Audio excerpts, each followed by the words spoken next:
Hai semuanya, Assalamualaikum warahmatullahi wabarakatuh. Kembali lagi bersama saya Muhammad Aswantitan Maulana di podcast pertama kali ini.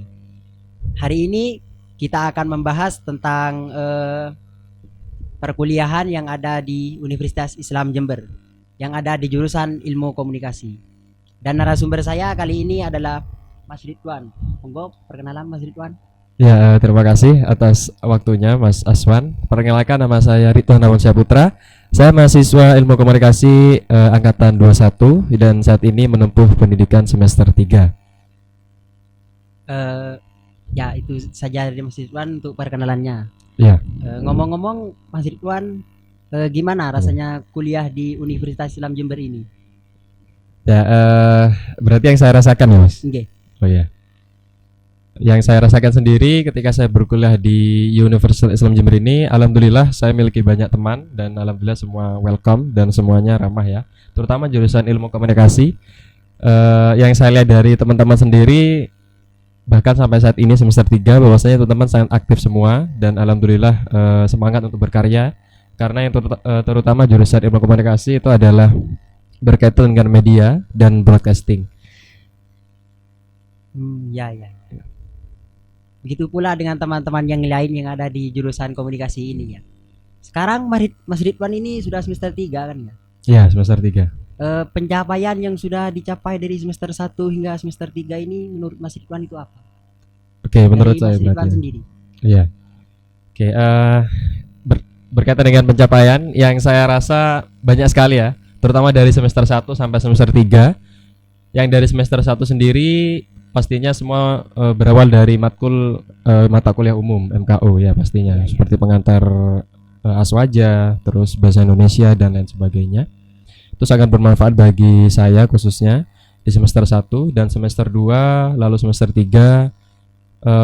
Kalau yang boleh saya ceritakan sendiri sih, pencapaian yang saya capai dari saya mulai dari semester 1 sampai semester 3. Yang pertama pastinya saya lebih banyak mengetahui tentang ternyata di ilmu komunikasi itu banyak, tidak hanya membahas tentang ilmu komunikasi tapi membahas tentang lainnya juga, seperti bagaimana komunikasi visual, terus bagaimana videografi itu bekerja, terus bagaimana cara kita memotret seseorang, mengambil gambar dan lain sebagainya. Dan salah satu manfaat yang bisa saya dapatkan adalah saya lebih bisa meluapkan karya saya di media sosial. Nah, kenapa? Karena di ilmu komunikasi ini yang saya dapatkan adalah yang pertama berkaitan dengan broadcasting. Nah, dan di situ kita diajari juga bagaimana cara kita berbicara dengan seseorang melalui media komunikasi, bagaimana cara kita meluapkan karya-karya kita dengan cara yang lebih baik, dan bagaimana cara kita merekam video dan lain sebagainya. Dan saya rasa itu sangat menyenangkan sih bagi saya. Dan untuk rintangannya tersendiri Mas Ridwan. Oke. Apakah ada seperti rintangan seperti adalah dosen yang tidak yang tidak mengajar gitu, atau yang dosen yang baik atau gimana gitu? Ya, saya yakin ya, terima kasih sebelumnya. Berkaitan dengan dosen, saya belajar dari teman-teman saya dari universitas lain, tidak hanya di UJ maupun di lainnya.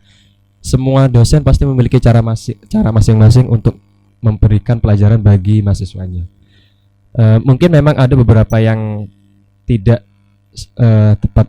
tidak melalui cara-cara yang seperti dosen-dosen lainnya. Mungkin ada yang lebih ke hanya visual saja, atau mungkin hanya online melalui e-learning dan lain sebagainya. Rintangan yang saya dapatkan adalah ketika mungkin pada saat dosen itu memberikan pernah sih kemarin.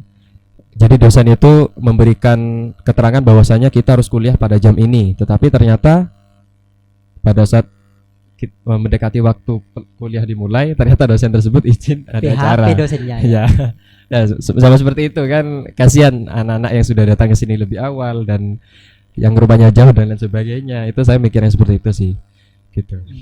Ya. Selain itu mungkin yang pastinya saya sangat bangga di sini karena dosen-dosen di sini sangat ramah semua, terutama mereka enjoy. Mereka seakan-akan memahami apa yang ingin kita rasakan di situ. Dan lebih seperti memberikan pelajaran hidup bagi kita. Tidak hanya memberikan materi kuliah saja, tapi memberikan pengalaman hidupnya bagaimana dia dulu pada saat kuliah ataupun lain sebagainya. yang saya dapatkan dari sini. Untuk mata pembelajaran sendiri yang Mas Ridwan yang sangat Mas Ridwan Gimana? minati gitulah. Oh, matkulnya atau gimana ini? Matkulnya sendiri. Matkul yang saya minati.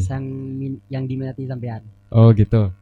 Ya, memang ada beberapa matkul yang saya senang sih kalau pada saat beliau mengajar. Yang pertama pastinya videografi, karena di sini saya belajar bagaimana kamera itu beroperasi.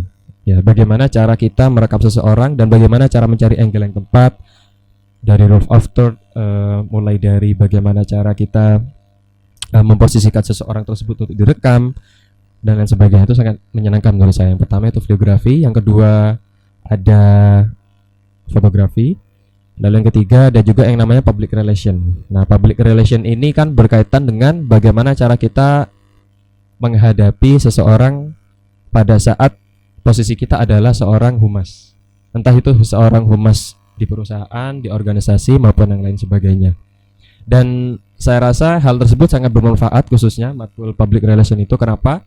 Karena pada saat kita sudah lulus dari sini, mau tidak mau kan kita jurusan ilmu komunikasi pastinya akan lari ke perusahaan yang berkaitan dengan media, ya kan? Berkaitan dengan seseorang yang belum kita kenal sebelumnya. Nah, itu sangat bermanfaat bagi kita. Kenapa? Karena di situ kita juga diajari bagaimana cara berbicara dengan seseorang, bagaimana cara menjaga citra baik kita dan perusahaan kita dan lain sebagainya. Itu sangat bermanfaat bagi saya. Jadi ada 3. Yang pertama saya minat videografi, fotografi, dan public relation. Itu sendiri. Sekarang kan Mas Ridwan sudah menginjak semester berapa tadi Mas? Semester 3. Semester 3 ya. Ya. Rasanya menginjak semester 3 itu gimana Mas? Kebahagiaan tersendiri lah kan melewati rintangan-rintangan yang begitu banyak dari semester 1 yang mulainya itu kan pas corona ya Mas. Ya, ya. Masih ada sisa-sisa. Pas itu kan masih kebanyakan di seluruh seluruh Indonesia yang lebih menggunakan online, media online ya, media online, oke. Daripada offline. Rintangannya itu gimana? Oke, yang pertama pastinya saya merasa bangga sih, karena yang pertama ketika saya memasuki UIJ pada saat itu semester 1 memang masih ada sisa-sisa corona dan masih ada pembelajaran yang online, tapi kan tidak semua. Tapi rata-rata semester 1, semester 2 itu pasti ada banyak sekali yang online. Dan pada saat ini semester 3 saya merasa enjoy dan menikmati karena yang pertama pertemuannya secara offline, jadi kita bisa bertemu langsung dengan dosen dan teman-teman yang lainnya. Saya rasa itu yang menjadi hal yang menarik ya, khususnya bagi kita mahasiswa, karena kita bisa bertemu dengan teman-teman yang belum pernah kita temui sebelumnya. Untuk rintangan sendiri, yang pertama pastinya kalau dari semester 1 corona adalah sebenarnya tidak ada rintangan karena semua sangat mudah, yakni melalui media online ya. Jaringan terputus-putus. Ya, itu itu termasuk sih. Cuman karena saya pada saat itu masih di daerah kota ya, jadi sinyal masih alhamdulillah lancar. Hanya saja memang mungkin secara komunikasi dengan teman-teman yang lainnya mungkin tidak se-effort itu. Maksudnya tidak sebagus itu karena kita kan tidak langsung berbicara dengan teman kita kalau secara online kan. Maksudnya kita tidak ketemu dan itu tidak menyenangkan menurutku. Jadi rintangannya itu aja sih. Rintangannya adalah kita tidak bisa mengenal lebih jauh pada semester 1 loh ya. Kita bicara tentang semester 1 karena pada saat masih online. Jadi rintangannya menurut saya adalah kita tidak bisa langsung bertemu dengan teman-teman kita dan itu hal yang sangat tidak menyenangkan bagi saya. Dan Mas Ridwan, yang mata kuliah Mas Ridwan yang suka itu kan salah satunya itu kan videografi. Iya. Di dalam videografi itu kan pasti membutuhkan teamwork kan untuk bekerja. Oh iya. Meskipun juga sendirian bisa, tapi kan lebih enak teamwork. Iya. Gimana menurut Mas Ridwan tentang itu? Oke, menurut saya berkaitan dengan teamwork ya berarti. Iya. Berarti pada saat kita membuat video, lalu bagaimana cara kita menjalin kerjasama dengan teman-teman lainnya gitu. Iya, agar tidak terjadi miskomunikasi lah. Oke, ya. Yang pertama pastinya kalau menurut saya kita harus pahami job desk masing-masing. Karena saya yakin pada saat teman-teman diberikan tugas untuk membuat video, secara tidak langsung bahwasanya kita mau tidak mau harus bekerja sama. Dan di situ kita harus membagi job desk kita masing-masing apa. Maksudnya job desk ini adalah tugas kita apa. Semisal yang satu sebagai kameramen, yang satu sebagai moderator, yang satunya lagi sebagai narasumber, operator produksi dan lain sebagainya. Dan mengenai tentang teamwork itu sangat dibutuhkan sekali. Kenapa? Karena video itu ibarat pada saat kita memiliki usaha. Apabila usaha tersebut, usaha bersama-sama maksud di sini ya. Apabila usaha tersebut tidak dilaksanakan secara serentak atau tidak secara kompak oleh teman-teman yang lain, maka usaha tersebut tidak akan jalan. Menurut saya videografi seperti itu. Karena apabila kita merekam seseorang, tapi pada saat itu operatornya ternyata tidak mau kerjasama dengan yang direkam ataupun yang sebagainya, komunikasi ya akhirnya ya terjadilah itu sih miskomunikasi, dan itu sangat fatal menurut saya. Karena apabila kita tidak bisa bekerja sama dengan teman satu sama lain, bagaimana kita nanti pada saat sudah lulus gitu loh. Semisal kita jurusan ilmu komunikasi, kita lulus mau bekerja di sebuah perusahaan broadcasting atau di JTV ataupun Kompas dan lain sebagainya. Pada saat itu kan kita mau tidak mau harus mengenali siapa kameramennya, siapa operatornya, siapa narasumbernya, apa materi yang disampaikan dan sebagainya. Nah, itu sangat penting menurut saya. Jadi apabila teamwork itu tidak dilaksanakan, maka itu sangat fatal menurut saya sih. Karena video yang bagus itu berasal dari kerjasama tim, bukan hanya dari diri kita sendiri ataupun ide orang tersebut, tapi dari kerjasama tim yang bagus, tim yang solid, itu dapat menghasilkan video yang bagus menurut saya. Kita gak usah jauh-jauh sih, kita ambil contoh dari podcastnya Om Deddy ya, Om Deddy Kobuzer. Oh iya ya. Ya, tidak mungkin Om Deddy di sana hanya bekerja sendiri, tidak mungkin dia memasang kamera sendiri, memasang lighting sendiri, menentukan materi sendiri, mengundang narasumber sendiri, ditelepon sendiri, kan tidak mungkin. Tidak mungkin. Di sana pasti ada tim ya, di sana pasti ada teamwork, di sana pasti ada teman-teman yang Om Deddy sendiri bisa diandalkan dan lain sebagainya. Saya rasa itu sih. Pasti di balik sebuah kesuksesan itu ada ya Mas. Ada teamwork yang bekerja. Ya, pastinya ada. Fotografi sendiri. Ya, harus ada teamwork. Itu sangat penting menurut saya karena ya itulah yang tadi. Kalau miskomunikasi maka video tidak akan bagus hasilnya. Seperti itu sih menurut saya. Kalau melihat tanggal ya Mas, kan ya. Kalau melihat tanggal sendiri kan sudah hampir UTS sendiri ya kan. Untuk UJ sendiri. Iya, sekarang. Menurut sampean apa yang akan Anda lakukan saat UTS itu? Dalam Oke, maksudnya persiapan. Iya. Persiapan untuk melakukan UTS itu. Oke. Ya, yang pertama pastinya aku harus, menurut saya nih ya, aku ya. Oke, menurut aku mungkin kita harus mereview kembali. Dalam artian di sini kita harus mempelajari apa yang sudah diajarkan oleh dosen sebelumnya. Dan saya sangat apresiasi kepada khususnya Bapak dosen Pak Agus karena beliau menyampaikan materi melalui e-learning dan di situ sudah ada materi yang bisa kita pelajari setiap hari. Maksudnya dalam setiap hari ini adalah waktunya tidak terbatas, ya kan? Di situ ada video, di situ ada materi yang bisa kita lihat kapanpun, dimanapun, dan itu sangat membantu bagi kita. Jadi yang pertama adalah kita harus mereview kembali materi apa yang sudah disampaikan oleh beliau. Materi apa yang sudah kita pelajari kemarin kita pelajari kembali, apa yang kita butuhkan, apa yang kita butuhkan untuk merekam video dan lain sebagainya. Nah, itu sangat dibutuhkan. Jadi yang pertama adalah review kembali, yang kedua kita lakukan praktek sendiri. Mungkin waktu kita memang terbatas di kampus, tetapi kalau bisa saya sebagai pribadi yang ingin mendapatkan nilai bagus, saya yakin teman-teman juga begitu. Saya rasa kita harus melakukan praktek sendiri, entah itu merekam apapun yang ada di rumah atau teman kita dan lain sebagainya. Lalu yang ketiga, pastinya kita harus sering bertanya kepada dosen. Karena yang pertama kita mahasiswa, kita di sini belajar, kita tidak mungkin tahu menahu akan semua, tapi yang bisa kita lakukan adalah sering bertanya. Agar apa? Agar nantinya hal yang tidak kita ketahui itu bisa ada solusinya di situ. Saya rasa 3 poin itu. Yang pertama mereview kembali materi yang sudah diberikan kepada kita, yang kedua melakukan praktek sendiri, yang ketiga bertanya kepada dosen ataupun anak-anak yang lebih tahu. Gitu. Menurut Mas Ridwan untuk pembelajaran di UJ sendiri itu gimana? Cara memberikan materinya ya, bagaimana? Dari dosen. Dari dosen. Oke. Ya, mungkin memang ada beberapa kelebihan dan kekurangan. Tapi saya di sini memang kalau itu sih tergantung dosen menurut saya. Mungkin memang ada dosen yang on time dan mereka menjelaskan materinya dengan sangat runtut dan jelas, itu sangat bagus.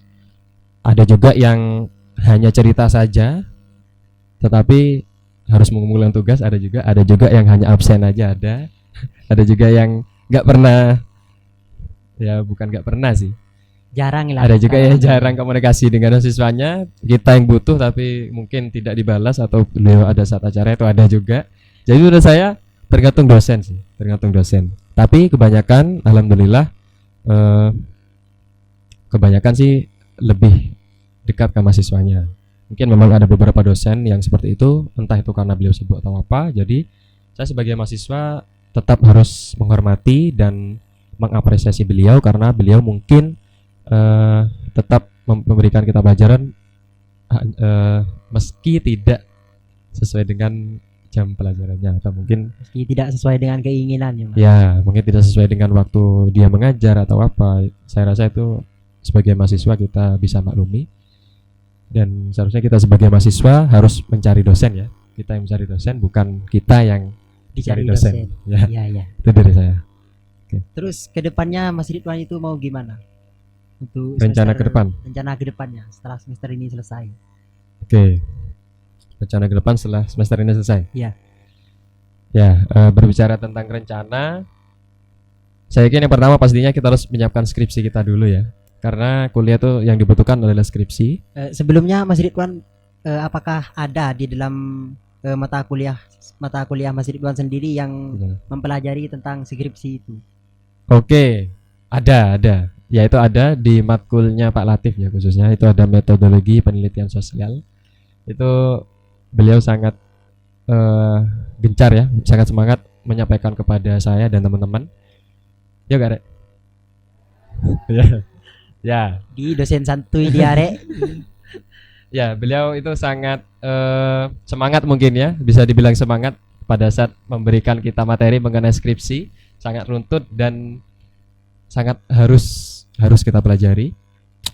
Itu adalah pelajaran beliau mengenai tentang skripsi. Di situ metodologi penelitian sosial, di situ diajari tentang bagaimana cara kita menggunakan metode yang pas untuk melakukan penelitian terhadap hal yang nantinya kita jadikan sebagai materi utama pada saat kita skripsi. Nah, di situ beliau memberitahukan bagaimana caranya menyusun skripsi, setelah itu mulai dari penelitian, mulai dari evaluasi dan lain sebagainya. Beliau sangat menjelaskan semuanya dan itu sangat bermanfaat bagi saya dan teman-teman khususnya. Meski memang kebanyakan cerita sih. Kebanyakan cerita ya. Agak oleng. Ya, agak oleng. Ya, kebanyakan cerita, tapi beliau tetap to the point. Dia menjelaskan bagaimana cara kita menyusun skripsi yang benar dan bagaimana cara kita berbicara pada saat kita menjelaskan skripsi itu pada saat nanti semester akhir. Terus apakah dia juga menjelaskan tentang langkah-langkah untuk membuat skripsi itu gimana, Mas? Oh ya, pastinya jelaskan dengan cara memberikan kita tugas. Ya, kita disuruh beli buku, kita suruh mempelajari setiap babnya, kita baca dengan teliti. Setelah itu beliau tanyakan atau kita yang menanyakan ke beliau. Jadi itu tergantung kita sih. Kalau kita aktif, kemungkinan materi yang kita dapatkan banyak. Kalau menurut teman-teman gimana? Ya mungkin itulah tentang teman-teman kita. Ya untuk kedepannya gimana, Mas, tentang semester kelanjutannya 9 yang tadi? Oke, kedepannya pastinya harus Menginjak tetap selanjutnya. semangat dong. Gimana? Menginjak semester selanjutnya setelah semester. Menginjak semester selanjutnya. Oke, yang pastinya tetap semangat. Kuliah memang seperti itu, kita tidak mungkin selalu semangat setiap hari, tapi pasti ada hal yang membuat kita patah dan lain sebagainya. Ya, benar sekali. Ada Tapi juga, jangan lupa pada saat kita menjadi mahasiswa, menurut saya loh ya, menurut saya pastinya harus ada hal yang bisa membuat kita termotivasi. Entah itu dari keluarga, teman, pacar, sahabat, dan lain sebagainya. Itu dari saya. Terima kasih. Terima kasih Mas Ridwan karena telah menyempatkan dirinya hadir di dalam podcast kali ini. Oke, ya. Ya, sekian podcast kali ini untuk hari ini. Kalau ada kesalahan kata ataupun ucapan, saya sendiri minta maaf. Ya, saya juga. Assalamualaikum warahmatullahi wabarakatuh. Waalaikumsalam warahmatullahi wabarakatuh.